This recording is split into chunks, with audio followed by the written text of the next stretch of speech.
A nova gardería de Vilaxoán xa é unha realidade. As obras están completamente rematadas e hoxe as instalacións recibiron a visita da presidenta da Deputación de Pontevedra e do Goberno local. Creo que non exasero nada si digo que este é o centro de educación infantil máis fermoso de toda a provincia de Pontevedra.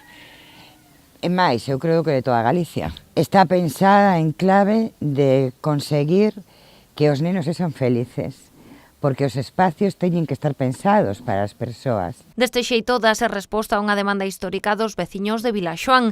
A construción foi financiada ao 100% grazas ao Plan Concellos da Deputación, cun investimento de máis de 700.000 euros. O equipamento depende agora da Xunta de Galicia. Porque existe un compromiso por parte da Xunta de Galicia de agora facer o amoblamento desta instalación e despois metela dentro do consorcio.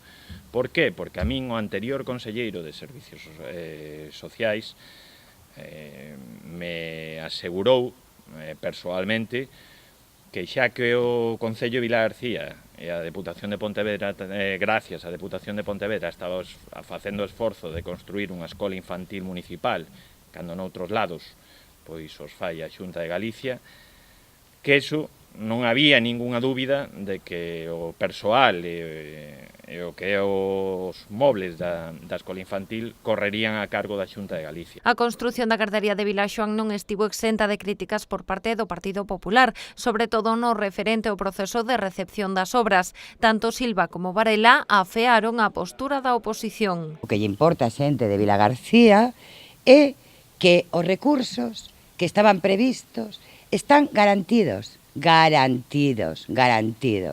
E a min me resulta vergonzante.